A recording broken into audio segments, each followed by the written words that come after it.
I came home early from work and saw my unemployed husband brazenly cheated on me in my house while I was earning money to support the family.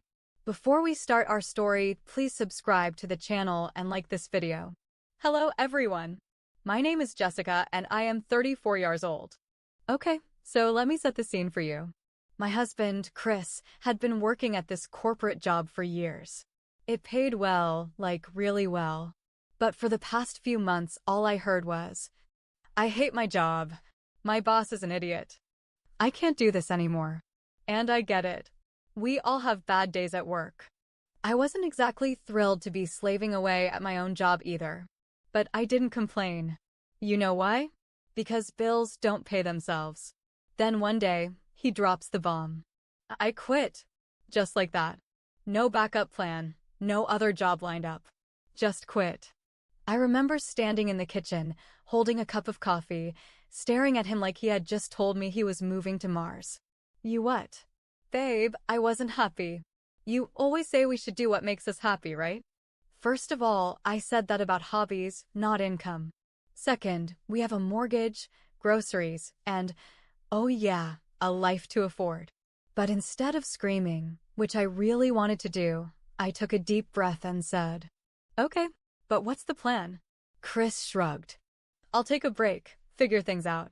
Now, at this point, I'm thinking a break means a few weeks, maybe a month tops. Turns out this man meant 3 whole months. 3 months of sleeping in, playing video games, hanging out with his buddies, while I was working overtime to make sure we didn't drown in bills. 3 months. And you know what's the worst part? The way he talked about it. "You're so lucky, babe. You don't have to deal with office drama like I did." I wanted to throw my laptop at his head. Because while he was on his little self-care retreat, I was busting my ass at work. I was coming home exhausted, cooking dinner because, of course, he was too, mentally drained from job searching. Job searching my ass.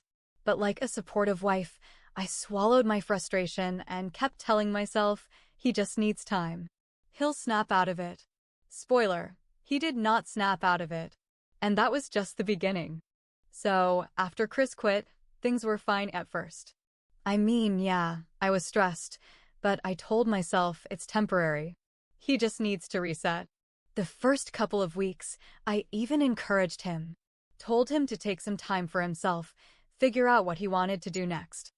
I thought maybe this would be good for him. Maybe he'd come back motivated and land a better job. But weeks passed, then a month, and I started noticing things. Like, at first, he'd talk about finding a new job every day. He'd say things like, "I'm looking at listings, babe. I sent out my resume today. Had a call with a recruiter." But the thing is, nothing ever came of it. No interviews. No follow-ups. No, "Hey, I got an offer." It was just words. And every time I asked how the job hunt was going, he'd change the subject. Then came the excuses. "The job market sucks right now. I don't want to settle for something I'll hate again. You don't understand how tough it is out there." Oh, I understood plenty. I understood that we still had bills. Meanwhile, my workload was getting heavier. I was staying late at the office more and more, picking up extra projects just to make sure we didn't fall behind financially. And what was Chris doing? Nothing. Well, okay, not nothing. He played video games.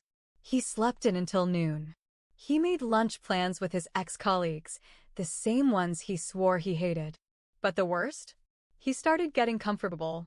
At first, he'd at least pretend to be productive, wake up at a normal time, open his laptop, act like he was working on something.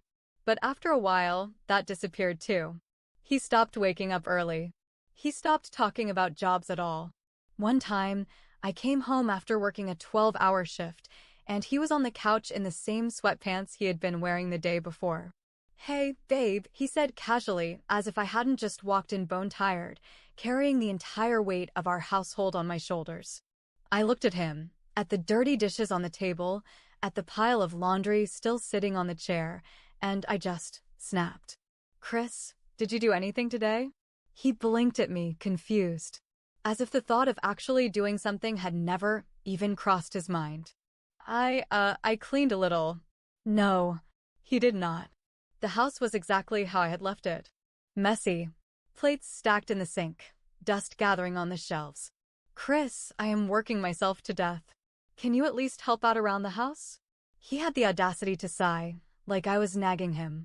Babe, I've been feeling really down lately. I need to figure myself out first. That was his excuse. Every single time. So you know what I did? I stopped asking. I stopped reminding him to look for jobs.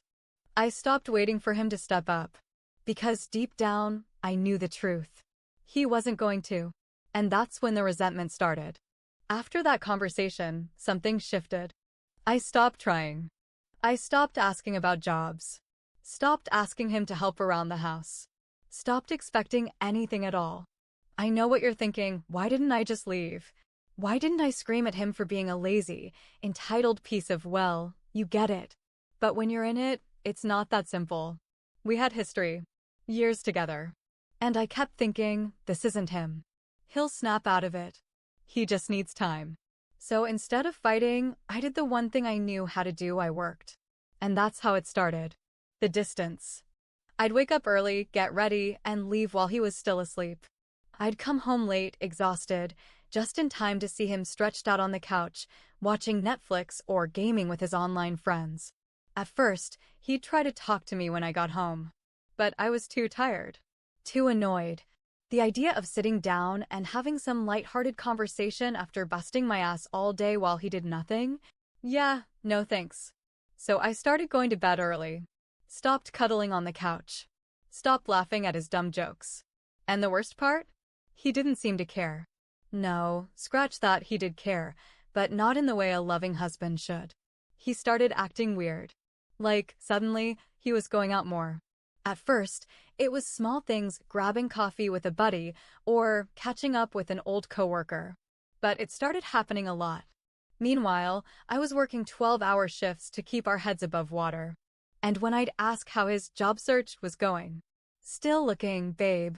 These companies don't know what they're missing. Oh, I knew what they were missing. A lazy-ass husband who wanted a free ride. And then one night, something happened. It was late. I was finally heading home early for once. It was a Friday, and I told myself I'll surprise Chris. We can have dinner together, maybe even watch a movie. I actually felt excited. Like maybe this could be a turning point. Maybe we could actually fix things. I walked up to our front door. It was unlocked. Weird. I stepped inside. The house was silent. No video games. No TV. Just nothing. Chris? I called out. Nothing. And then, from our bedroom, I heard it. A laugh. A woman's laugh. And my heart stopped. You ever have one of those moments where your body knows what's happening before your brain catches up? That was me, standing in my own house, listening to some woman laughing in my bedroom. At first, my brain tried to make excuses. Maybe it's the TV? Maybe I'm imagining things? But no. The laugh was too real, too close. And then I heard his voice. Chris. Talking. Whispering. Laughing. And something inside me snapped. I don't even remember walking down the hall. It was like my body was moving on autopilot. The door was half open, and I don't know why, but I didn't even hesitate. I just pushed it open. And there they were. Chris. In our bed. And her. I didn't recognize her at first. But then she turned her head, and it hit me like a brick to the face. His ex-colleague. The same one he had complained about for years.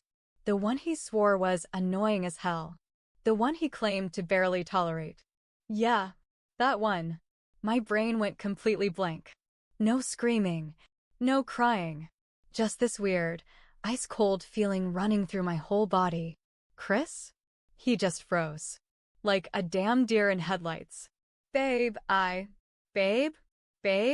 This man really had the audacity to call me babe while lying in our bed with another woman. And her? Oh, she had the nerve to pull the covers up like she was the one being violated. I couldn't even process what I was looking at. The way my stomach twisted, the way my hands shook. It felt like I was watching a movie. A really bad one. But you know what's the worst part? The first thing that came out of his mouth wasn't, "I'm sorry." It wasn't even denial. It was, "You weren't supposed to be home this early." That's when I lost it. I laughed. Like, actual laughter. The kind that comes out when your brain short circuits from pure rage. Oh, my God. You actually just said that. Chris had no idea what to do. He got up, naked, by the way, because of course he was. Grabbing whatever clothes he could find like this was just some minor inconvenience. "I can explain." "Explain what?" I snapped. "How you quit your job and let me bust my ass while you were out here playing house with your work buddy." His face turned red. Not from shame, oh no. From anger. "You were never home," he shouted. "You were always working late. You didn't even care anymore." Oh. Oh. So now this was my fault? Like I wasn't the one keeping us afloat while he was sitting on his ass all day? Like I wasn't the one who sacrificed everything while he was out here sleeping with her? I turned to her, arms crossed. Was he unemployed when he screwed you too? Or does he only do that when his wife is paying the bills? She had nothing to say. Just sat there, eyes wide, like she had never expected this to happen. Then, Chris had the nerve, the actual nerve, to say, "Can we talk about this later?" I stared at him. Just stared. Then, slowly, I nodded. "You're right. Let's talk later." And I walked out. Not because I was weak. Not because I was letting him win. But because I had already decided how this was going to end. I wish I could tell you that I stormed back into that room with a bat, flipped the mattress, and burned all his clothes in the front yard. But I didn't. I left. Not forever. Not yet. But I left the house, got into my car, and drove. I didn't even know where I was going. I just knew I had to get the hell away from there before I did something illegal. And the whole time, my hands were shaking. Not from sadness. From rage. Because the worst part wasn't that he cheated. It wasn't even that he did it in our home, in our bed. It was that he blamed me for it. Like I hadn't been the one keeping our life together. Like I hadn't been working my ass off while he sat around doing nothing for months. Like I was the problem. So I drove. Parked in some random grocery store lot. Just sat there, staring at the wheel, trying to figure out what the hell I was supposed to do next. And then my phone buzzed. "Chris." I let it ring. Declined. Then another text. "Babe, come home. Let's talk." Oh, now he wanted to talk? After I'd caught him bare-assed in bed with another woman? And then, right after that text, another one came through. It didn't mean anything. I swear to God, I almost threw my phone across the parking lot. Didn't mean anything? Didn't mean anything? So, what? He just accidentally tripped and fell into her? Oopsie, my bad.